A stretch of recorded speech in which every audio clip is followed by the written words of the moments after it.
Приветствую всех! Сегодня расскажу, как заменить фитиль зажигалки Zippo. Немногие знают, что полная замена фитиля не всегда необходима для того, чтобы зажигалка продолжала работать.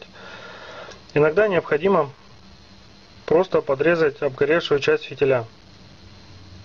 Для этого необходимо ее подтянуть либо пинцетом, либо плоскогубцами, то бишь ухватиться за нее и потянуть кверху. Вот видите, выходит часть фитиля. Обрезаем обгоревшую часть по уровень ветрозащиты. И зажигалка может продолжать дальше работать без полной замены фитиля.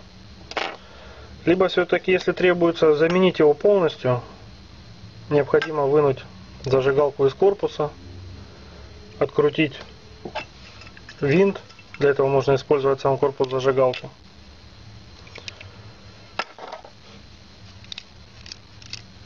Откручиваем винт. Вынимаем войлочную прокладку. Как видно, здесь набита вата. Ее тоже необходимо вытащить.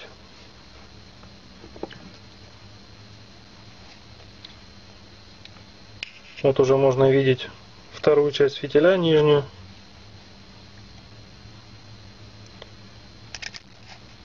Полностью вынимаем вату и фитиль. Как видите, фитиль довольно длинный. Его менять стоит, когда его остается менее сантиметров приблизительно 5. То бишь, если он длиннее, зажигалка еще будет работать, в принципе, нормально. Если у вас он короче, то стоит его все-таки заменить на полный. Далее берем фитиль. Продаются они в такой упаковке. Это фирменные фитили Zippo. Стоят они от 50 до 100 рублей, в зависимости от того, где вы их приобретаете. Фитиль находится в бумажной упаковке и под герметичной вакуумной пленкой. Сделано это для того, чтобы фитиль не намокал от влаги при перевозках и хранении. Для лучшей сохранности. Так как у нас фитиль больше 5 сантиметров, новый фитиль ставить не будем. Вернем этот фитиль обратно.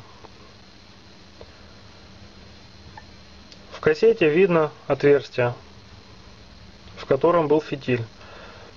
Можно установить фитиль либо снизу, продевая его в отверстие, либо некоторые устанавливают его сверху и протягивают снизу до уровня ветрозащиты. Мы устанавливаем его снизу. Необходимо попасть в отверстие. Некоторых с первого раза может не получиться. Немножко проворачивая его, как бы ввинчиваем в это отверстие, если что-то мешает. И он без проблем проходит. Дальше устанавливаем его так, чтобы он по длине был на уровне ветрозащиты, чтобы не пришлось потом обрезать его.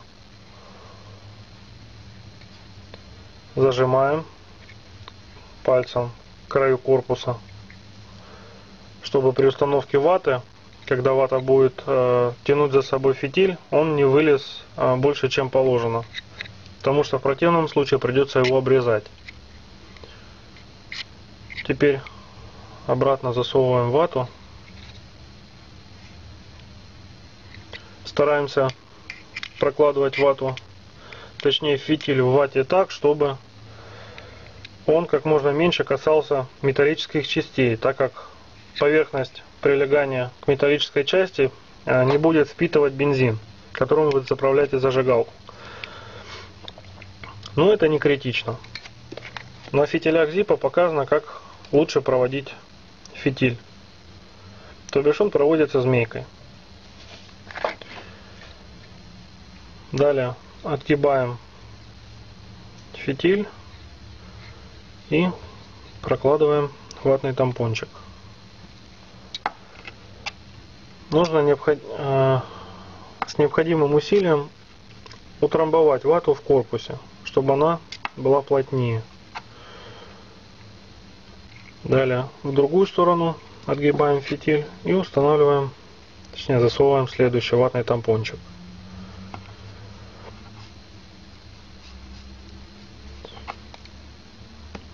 И последний. Не стоит бояться за корпус, за то, что он выпадет, либо его как-то повредить, и он довольно надежно проклеен, поэтому можно не стесняться утрамбовывать там вату. Ничего плохого в этом не случится. Вот. Мы утрамбовали вату. Далее устанавливаем войлочную прокладку. Возвращаем обратно кремень и саму пружинку.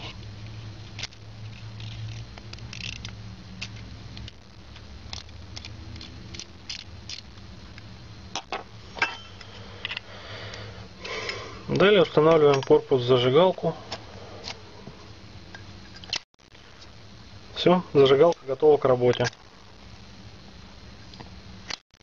Теперь, немногие знают, как можно регулировать высоту огня, то бишь интенсивность горения. Для того, чтобы увеличить пламя, высоту пламени, необходимо двигать фитиль, пододвинуть его просто отверткой, либо также можно рукой пододвинуть к крышке.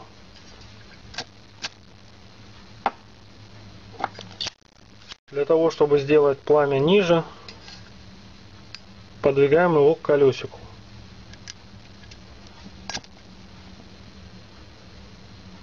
Для того, чтобы прикурить сигарету, в принципе, вполне хватает. Для использования трюков, точнее в трюках, фитиль чаще всего просто устанавливают посередине.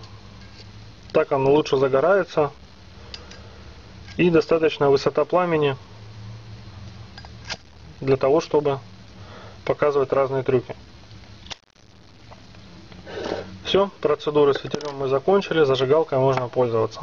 Спасибо за внимание.